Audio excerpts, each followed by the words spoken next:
12 years ago, I picked up a camera for the first time to film the olive harvest in a Palestinian village in the West Bank.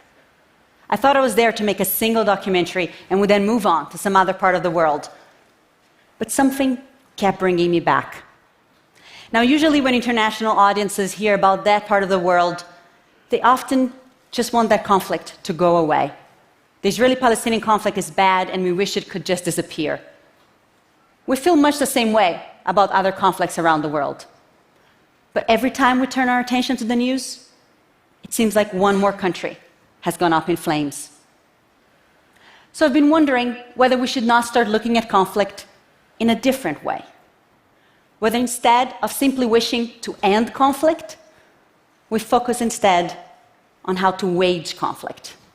This has been a big question for me, one I've pursued together with my team at the nonprofit Just Vision.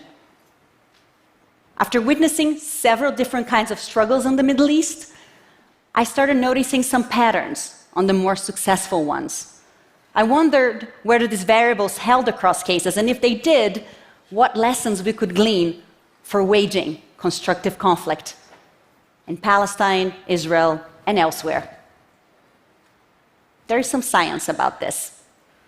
In a study of 323 major political conflicts from 1900 to 2006, Maria Steffen and Erica Chenoweth found that nonviolent campaigns were almost 100% more likely to lead to success than violent campaigns.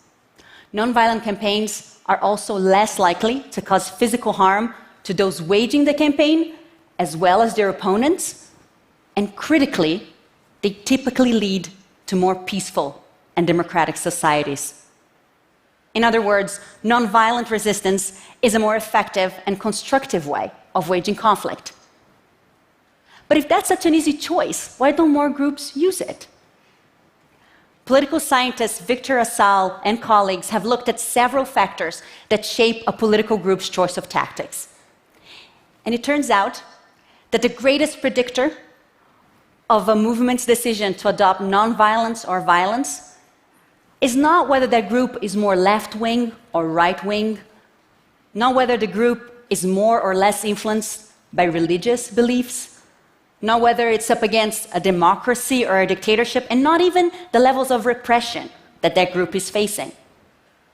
The greatest predictor of a movement's decision to adopt nonviolence is its ideology regarding the role of women in public life.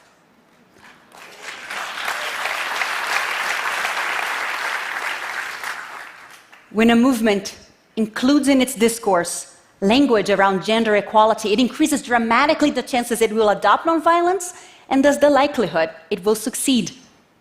The research squared up with my own documentation of political organizing in Israel and Palestine. I've noticed that movements which welcome women into leadership positions, such as the one I documented in a village called Budrus, were much more likely to achieve their goals. This village was under a real threat of being wiped off the map when Israel started building the separation barrier. The proposed route would require the destruction of this community's olive groves, their cemeteries, and would ultimately enclose the village from all sides.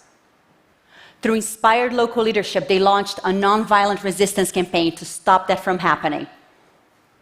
The odds were massively stacked against them. But they had a secret weapon. A 15-year-old girl who courageously jumped in front of a bulldozer which was about to uproot an olive tree, stopping it.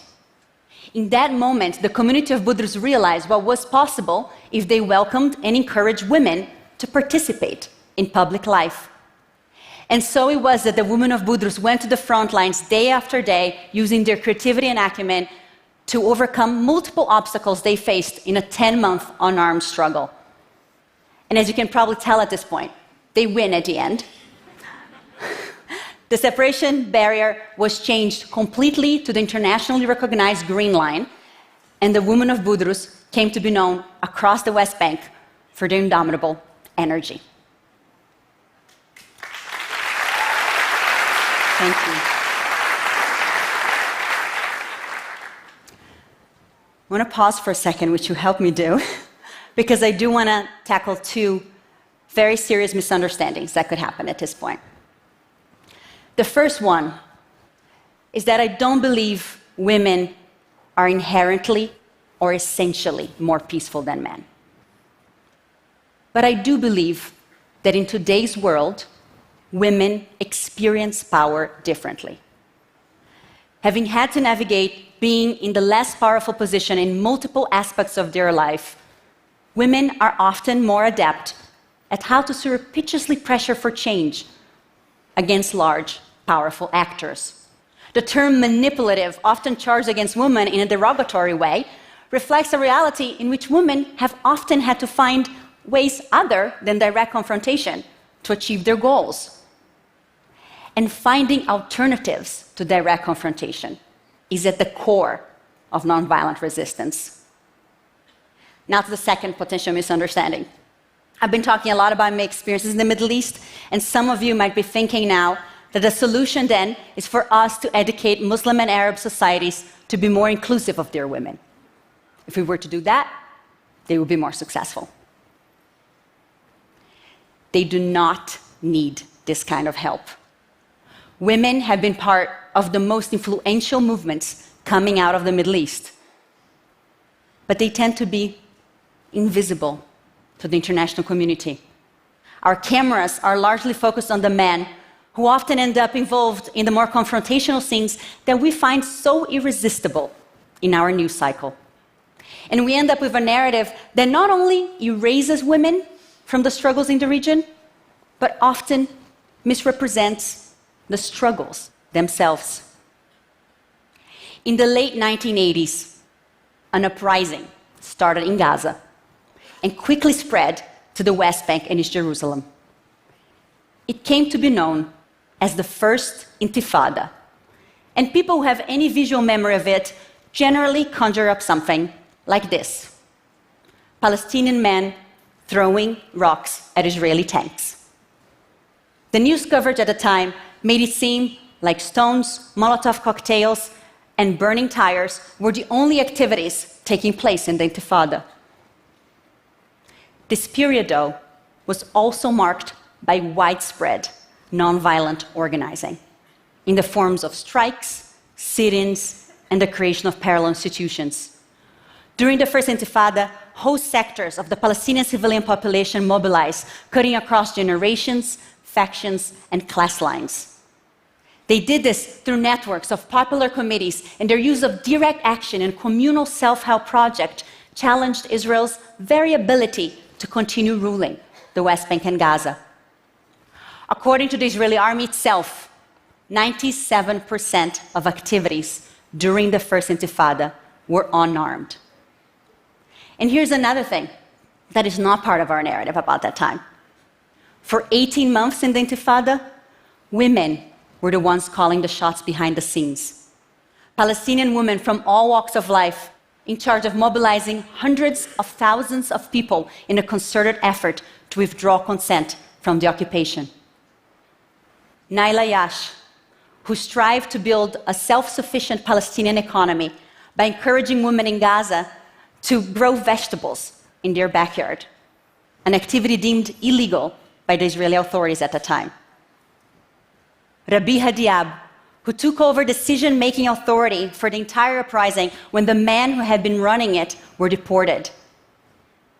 Fatima al-Jafari, who swallowed leaflets containing the uprising's directives in order to spread them across the territories without getting caught. And Zahira Kamal, who ensured the longevity of the uprising by leading an organization that went from 25 women to 3,000 in a single year. Despite their extraordinary achievements, none of these women have made it into our narrative of the First Intifada.